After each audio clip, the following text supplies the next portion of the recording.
NCN వార్తలకు స్వాగతం. నేను దీపికా రాజ్.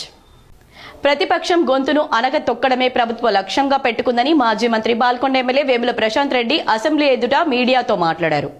హైదరాబాద్ లో జరుగుతున్న అసెంబ్లీ సమావేశంలో పాల్గొన్న బీఆర్ఎస్ ఎమ్మెల్యేలు ప్రభుత్వం ప్రతిపక్షానికి అవకాశం ఇవ్వడం లేదని ఆరోపిస్తూ అసెంబ్లీని బాయ్కాట్ చేశారు. ఈ సందర్భంగా మాజీ మంత్రి బాల్కొండ ఎమ్మెల్యే వేముల ప్రశాంత్ రెడ్డి మాట్లాడుతూ CM Revanth Reddy question hour లో గంటకు పైగా మాట్లాడుతూ మాజీ సీఎం కేసీఆర్ ను దూషించడమే లక్ష్యంగా పెట్టుకున్నారని ప్రశాంత్ రెడ్డి ధ్వజమెత్తారు. మూసీ నది సుందరీకరణ పేరుతో ఎంత ఖర్చు చేస్తున్నారో ప్రజలకు వివరించాలని డిమాండ్ చేశారు. ఈ సందర్భంగా ముఖ్యమంత్రి గారు గంటన్నర సేపు అంటే అసెంబ్లీ చరిత్రలో పార్లమెంటరీ చరిత్రలో ఒక క్వశ్చన్ అవర్ మీద గంటసేపు సమాధానం చెప్పే మిషతో గంటసేపు అడ్డగోలు మాటలు మాట్లాడితమటికి ఎక్కడ జరగలేదు. ఇవాళ ముఖ్యమంత్రి అసెంబ్లీలో మాట్లాడలేదు.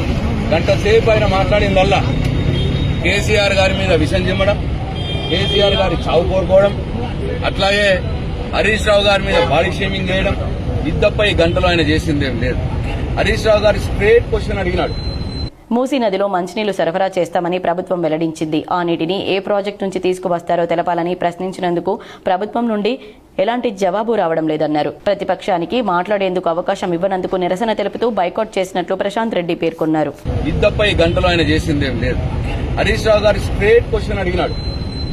మూసీ సుందరీకరణ, మూసీ పునర్జీవం పేరు మీద ఏదైతే మీరు పేదల ఇళ్లు కూలగొట్టినారో ఆ ఇల్లు కూలగొట్టిన పేదలకు ల్యాండ్ అక్విజిషన్ యాక్ట్ ప్రకారం, కొత్త ల్యాండ్ అక్విజిషన్ యాక్ట్ ప్రకారం నష్టపరిహారం ఇచ్చినారా? ఇస్తే ఎంతమందికి ఇచ్చినారు, ఎంత ఇచ్చినారు చెప్పమను. నంబర్ 1. నంబర్ 2, మీరు మూసీ సుందరీకరణకు ఎంత ఖర్చు పెట్టబోతున్నారు మీ ప్రభుత్వం? ఒకసారి 40,000 కోట్లు అన్నారు. నూతన సంవత్సరాన్ని పురస్కరించుకుని సిపి సాయి చైతన్య అనాథాశ్రమాల్లోని పిల్లలకు నోటు బుక్కులు, పెన్నులు, పండ్లు పంపిణీ చేశారు. నేడు నూతన సంవత్సర వేడుకలను పురస్కరించుకుని Nizamabad police commissioner P Sai Chaitanya చిన్నపిల్లల అనాథాశ్రమాలను సందర్శించి అక్కడి పిల్లలకు నోట్బుక్లు, పెన్నులు మరియు పండ్లను పంపిణీ చేశారు.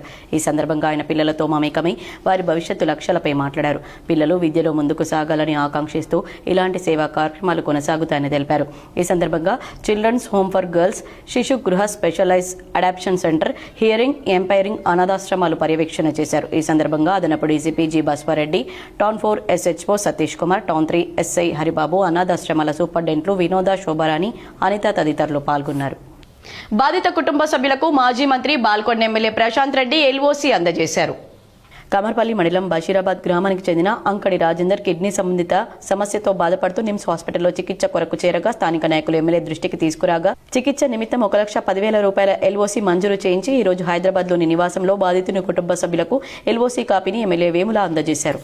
నిజామాబాద్ బస్టాండ్లో బైన్సా బోధన్ బస్సుల కొరత వల్ల ప్రయాణికులు తీవ్ర ఇబ్బందులు పడుతున్నారు. నిజామాబాద్ జిల్లా బస్టాండ్లో బోధన్ బైన్సాకు వెళ్లే బస్సులు సకాలంలో అందుబాటులో లేక ప్రయాణికులు తీవ్ర ఇబ్బందులు ఎదుర్కొంటున్నారు. చాలాసేపటి నిరీక్షణ తర్వాత వచ్చిన ఒక్క బస్సులో ఎక్కేందుకు ప్రయాణికులు రద్దీగా మారడంతో ఎక్కడం దిగడం కూడా కష్టసాధ్యంగా మారింది. వృద్ధులు, మహిళలు, విద్యార్థులు ఎక్కువగా ఇబ్బంది పడ్డారు. బస్సుల సంఖ్య పెంచాలని ప్రయాణికులు కోరుతున్నారు.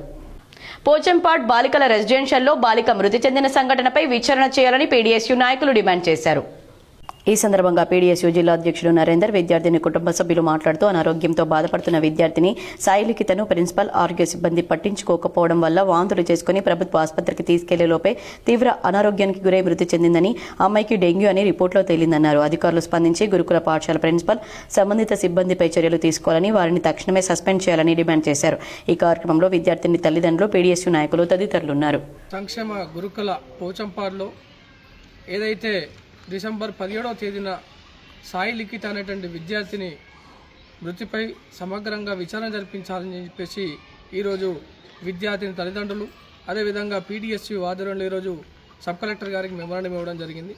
ప్రధానంగా ఈ విద్యార్థిని చనిపోయినటువంటి దానిలో కోణాలు చూస్తూ ఉంటే ముఖ్యంగా అక్కడ ఉన్నటువంటి సిబ్బంది, ప్రిన్సిపల్ గారి నిర్లక్ష్యం వల్లనే ఆ అమ్మాయి చనిపోవడం అనేది అయితే స్పష్టంగా మాకు అర్థమవుతా ఉంది. దాదాపు ఆర్మూర్ మున్సిపల్ పరిధిలోని బీజేపీ పట్టణ శాఖ సమావేశం నిర్వహించారు. ఈ సందర్భంగా కంచెట్టి గంగాధర్, పాలపురాజు, వేణు, యామాద్రి భాస్కర్లు మాట్లాడుతూ రానున్న మున్సిపల్ ఎన్నికల్లో ఓటర్ లిస్టులోని తప్పులను మరియు బోకస్ ఓట్ల ప్రక్షాళనపై అధికారులకు ఫిర్యాదు చేయాలని, స్థానికంగా లేని వారి ఓట్లను గుర్తించి వెంటనే తొలగించే విధంగా కార్యాచరణ మొదలు పెట్టాలని సూచించారు. మున్సిపల్ ఎన్నికల్లో బీజేపీ నాయకులంతా ఏకతాటిపైకి వచ్చి పార్టీ టికెట్ ఇచ్చిన వారిని గెలిపించాలని తెలిపారు. ఈ కార్యక్రమంలో మాజీ ఫ్లోర్ లీడర్ ఆకుల సీను, ఉదయ్, గంగాధర్, తిరుపతి నాయక్ ప్రశాంత్, జాగీర్దార్ సీను, సుంకరి రంగన్న, రాజు ప్రకాష్ నర్సారెడ్డి తదితరులున్నారు. ఆర్మూర్ పట్టణంలో జావిద్ బాయ్ మినీ స్టేడియంలో ఉమ్మడి జిల్లా హాకీ క్రీడాకారుల ఎంపిక జరిగింది. ఈ కార్యక్రమానికి నిజామాబాద్ జిల్లా హాకీ అసోసియేషన్ అధ్యక్షుడు విశాఖ గంగారెడ్డి ముఖ్య అతిథిగా హాజరయ్యారు. అనంతరం ఆయన మాట్లాడుతూ సెలక్షన్స్ లో ఎంపికైన క్రీడాకారులు జనవరి 3, 4, 5వ తేదీలో రంగారెడ్డి జిల్లాలోని సరూర్ నగర్ లో జరగబోయే రాష్ట్ర స్థాయి పోటీలో పాల్గొంటారన్నారు. రాష్ట్ర స్థాయి క్రీడల్లో జిల్లా జట్టు ప్రతిభ కనబరిచి గెలుపొందాలని పేర్కొన్నారు. తెలంగాణ రాష్ట్ర ప్రభుత్వం క్రీడాకారులకు 2% రిజర్వేషన్, క్రీడాకారులకు ఉద్యోగాలు కల్పిస్తుందని తెలిపారు. ఈ కార్యక్రమంలో హాకీ సంఘం జిల్లా కార్యదర్శి రమణ, ఫిజికల్ డైరెక్టర్ నగేష్, జిల్లా హాకీ సంఘం organising secretary Anju, senior hockey క్రీడాకారులు గంగాధర్, క్రీడాకారులు తదితరులు పాల్గొన్నారు. నిజామాబాద్ హాకీ డిస్ట్రిక్ట్ అసోసియేషన్ ఆధ్వర్యంలో 2026 న్యూ ఇయర్ మొదటి నెలలోనే అండర్-19 బాయ్స్ టోర్నమెంట్ రాష్ట్ర స్థాయి టోర్నమెంట్లో ఉమ్మడి నిజామాబాద్ జిల్లాల తరఫున అండర్-19 బాయ్స్ టీంని సెలెక్ట్ చేసి రంగారెడ్డి జిల్లాలోని సరూర్ నగర్లో ఈ నెల రోడ్డు భద్రతా నియమ నిబంధనలు ప్రతి ఒక్కరూ పాటించాలని ఆర్మూర్ ఎంవీఐ రాహుల్ పిలుపునిచ్చారు. రోడ్డు భద్రతా మాసోత్సవాల్లో భాగంగా ఆర్టీఎట్ పోలీస్, ట్రాఫిక్ పోలీస్ శాఖల ఆధ్వర్యంలో ఆర్మూర్ పట్టణంలోని బస్టాండ్లో ప్రజలకు అవగాహన కల్పించారు. అనంతరం ప్రధాన కూడలో రోడ్డు భద్రతా మాసోత్సవాల ఫ్లెక్సీలను ఏర్పాటు చేశారు. ఈ సందర్భంగా అధికారులు మాట్లాడుతూ వాహనాలు నడిపే ప్రతి ఒక్కరూ సరైన ధ్రువపత్రాలు ఉంచుకోవాలని, రోడ్డు భద్రతా నియమ నిబంధనలు పాటిస్తూ వాహనాలు నడపాలని సూచించారు. ఈ కార్యక్రమంలో ట్రాఫిక్ ఎస్ఐ రఘుపతి, ఏఎంవీఐలు, పోలీసు శాఖ సిబ్బంది తదితరులు ఉన్నారు. కమర్పల్లి మండలంలోని చోట్పల్లి గ్రామంలో జగద్గురు శంకరాచార్య విద్యారణ్య భారతి మహాస్వామి హంపి పీఠాధిపతి ఆధ్వర్యంలో అమ్మవార్ల అష్టోత్తర శత నామావళి భక్తి శ్రద్ధలతో నిర్వహించారు. కమర్పల్లి మండలంలోని చోట్పల్లి గ్రామంలో ఈరోజు ఉమా పార్థివ కోటి లింగేశ్వర దేవస్థానంలో శ్రీ శ్రీ శ్రీ జగద్గురు శంకరాచార్య విద్యారణ్య భారతి మహాస్వామి హంపి పీఠాధిపతి కర కమలములచే గాయత్రి ప్రత్యంగిర సంతోషిమాత అమ్మవార్లకు 108 అష్టోత్తర శత కలశ కుంభాభిషేకం, పంచామృతాభిషేకం, సహస్ర ప్రత్యంగిర మహామంత్ర యజ్ఞం జరిగింది.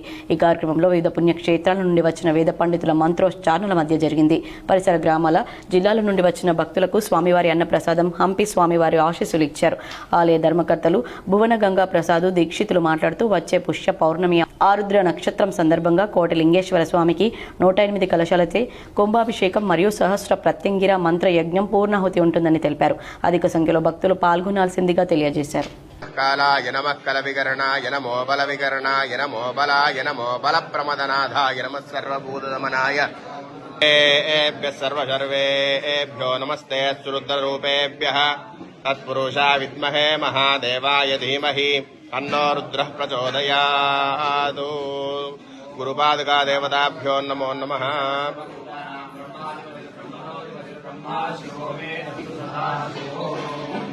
గురుపాదుకా దేవతాభ్యో నమో నమః. అభిషేక స్నానం సమర్పయామి. సిరికొండలో చందాలు వేసి కోతులను పట్టించాలని గ్రామస్తులు తీర్మానించారు. సిరికొండ మండల కేంద్రంలో గ్రామాభివృద్ధి కమిటీ ఆధ్వర్యంలో గ్రామ పంచాయతీ పాలకవర్గం అందరూ కలిసి కోతుల బెడదపై శుక్రవారం సమావేశం నిర్వహించారు. కోతుల సమస్యను అధికారులు ఎవరూ పట్టించుకోకపోవడంతో గ్రామస్తులంతా కలిసి ప్రతి ఇంటి నుంచి చందాలు వసూలు చేసి కోతులను పట్టించాలని తీర్మానించారు. రోడ్డు భద్రతా వారోత్సవాల్లో ప్రతి ఒక్కరూ పాల్గొని విజయవంతం చేయాలని డీటీసీ ప్రమీల పిలుపునిచ్చారు. ఆర్టీఓ నిజామాబాద్ వారు నిర్వహించిన రోడ్డు భద్రతా మహోత్సవాల్లో భాగంగా డీటీసీ ప్రమీల ఆధ్వర్యంలో సీట్ బెల్ట్ అవగాహన సదస్సు నిర్వహించారు. ఈ రోజు కంటేశ్వర్లో గల డిఎస్ చౌరస్తా బైపాస్ రోడ్లో స్పెషల్ డ్రైవ్ నిర్వహించారు. డీటీసీ నిజామాబాద్ వడ్డుల గారి చెప్పిన ఆర్డర్ ప్రకారం ఇవాళ డిఎస్ చౌరస్తాలో మార్నింగ్ నుండి కార్ సీట్ బెల్ట్గా పెట్టిన వాళ్ళందరికీ పెనాల్టీలు వేసాము. దగ్గర ఒక 20 కేసులు రాశాము. సో ఇది అంటే యాక్చువల్లీ మాసోత్సవం సంబంధంగా ఈరోజు ఉమ్మడి నిజామాబాద్ జిల్లాలో ఓవైపు చలి, మరోవైపు పొగమంచుతో వాహనదారులు ఉక్కిరిబిక్కిరి అవుతున్నారు. ఉమ్మడి నిజామాబాద్ జిల్లాను పొగమంచు కమ్మేసింది. ఉదయం 8 అయినా పొగమంచు తొలగకపోవడంతో వాహనదారులు ఇక్కట్ల పాలవుతున్నారు. చలితో పాటు పొగమంచు వల్ల నిజామాబాద్, కరీంనగర్, హైదరాబాద్, జగిత్యాల, సిరిసిల్ల, రామగుండం రూట్లో వాహనాలు లైట్లు వేసుకుని నెమ్మదిగా వెళ్తున్నాయి. పొగమంచు దట్టంగా ఉండడంతో రాకపోకలకు స్వల్ప అంతరాయం ఏర్పడింది. రహదారిపై దట్టమైన పొగమంచు కురిసింది. స్థానికులు పలుచోట్ల చలిమంటలు వేసుకుని ఉపశమనం పొందారు. చలికి వృద్ధులు, చిన్నారులు, విద్యార్థులు ఇబ్బంది పడ్డారు. జాగ్రత్తలు పాటించాలని వైద్యులు సూచిస్తున్నారు. ప్రకృతి ప్రేమికులు మంచు సోయగాలను చూసి పరవశించిపోతున్నారు. ఎన్సీఎన్ వార్తలు ఇంతటితో సమాప్తం. తిరిగి ప్రసారమయ్యే వార్తల్లో మళ్ళీ కలుద్దాం.